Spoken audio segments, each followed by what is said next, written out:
जय हिंद। आज शुरुआत अपने परिचय से नहीं एक सवाल से करते हैं।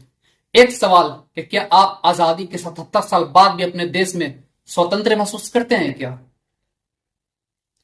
2014 में जब श्री नरेंद्र मोदी प्रधानमंत्री बने थे, उन्होंने कहा था कि देश से आतंकवाद खत्म हो जाएगा क्योंकि ये देश अब सुरक्षित हाथों में है। अगर ये देश सच में सुरक्षित हाथों में है, 18 दिसंबर 2016 को उड़ी में हमारे 16 नौजवान कैसे मारे गए थे? अगर इस देश से आतंकवाद सच में खत्म हो गया है और ये देश अब सच में सुरक्षित हाथों में है, तो 10 जुलाई 2017 को अमरनाथ यात्रा में 8 तीर्थ यात्री जिसमें 7 महिला थी कैसी मारे गए? अगर इस देश से आतंकवाद सच में खत्म हो गया और ये देश अब सच में सुरक्षित हाथों में है, 14 फरवरी 2019 में पुलवामा अटैक में हमारे देश के 40 जवान कैसे मारे गए थे? 400 किलो आरडीएक्स कहां से आए थे?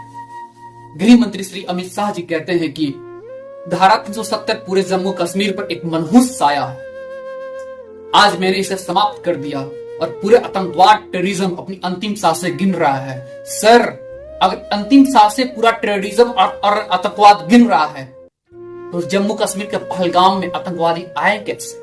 क्या कर रही थी आपकी आर्मी? जी हां, जम्मू कश्मीर के पहलगाम में 22 अप्रैल दोपहर 2:45 पर 3 से 4 आतंकवादी फौजी के वर्दी में घुसकर ओपन फायरिंग स्टार्ट कर देते हैं, जिसमें 27 बेकसूर बेगुनाह टूरिस्ट मारे जाते हैं। देश की मीडिया संतुलन बिगाड़ने के लिए, देश का माहौल बिगाड़ने के लिए अलग अलग सा न्यूज चला रही है कि हिंदुओं को मारा गया, ऐसे किया गया, हिंदुओं को ऐसे किया गया।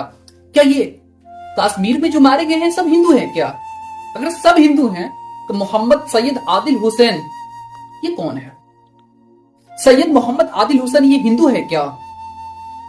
सैयद आदिल मोहम्मद हुसैन अगर ये मुसलमान है तो क्यों मारा गया? शायद इसलिए क्योंकि आतंकवादी की बंदूक से जब गोलियां निकलती है तो शायद मजहब नहीं देखती है, धर्म नहीं देखती है। एक कर्नाटक की महिला पल्लवी जो अपने पति मंजूनाथ के साथ कश्मीर की वादियों में घूमने आई थी, आतंकवादियों के द्वारा इसके पति मंजूनाथ को पत्नी पल्लवी के सामने तड़पा तड़पा कर मारा गया। जब लास्ट में पत्नी पल्लवी आतंकवादियों से कहती है मेरे पति को तो मार दियो हो, मुझे भी मार दो, तो जवाब मिलता है मैं तुम्हें नहीं मारूंगा। Go and tell Modi, go and tell Modi, तुम मोदी से जाकर कहो।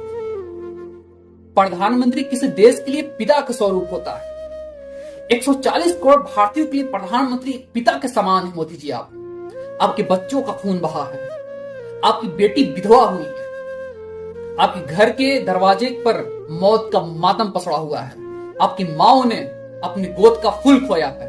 आप लेंगे हमारा बदला, आपको लेना ही होगा हमारा बदला। 56 इंच का छाती कब काम आएगा? इस बार 2 से 3 गिद्धों को मारकर गोदी मीडिया में अपना तारीफ का परचम बढ़ाने से हम सब का बदला पूरा नहीं होगा। हम भारतीयों को उन आतंकवादियों का कटा हुआ सर चाहिए। इतना छोटा सा देश है इजराइल, इतना छोटा सा देश है जिसे मैप में भी जूम कर देखना पड़ता है। पोडोकास्ट के बच्चे 4 यहूदियों ने मिलकर गाजा पट्टी को कब्रिस्तान बना दिया, लेकिन हमारे पास तो अभी भी 15 लाख सेना है। क्या अपने देश के आत्मसम्मान के लिए इतना भी नहीं कर सकते हैं क्या?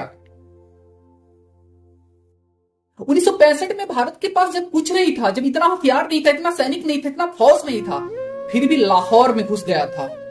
आज हम पूरे वर्ल्ड में मिलिट्री पावर में 4थे स्थान पर आते हैं। आज अगर हम आपकी 56 इंच छाती के रहते चुप हो गए तो क्या जवाब देंगे अपने आने वाली पीढ़ियों?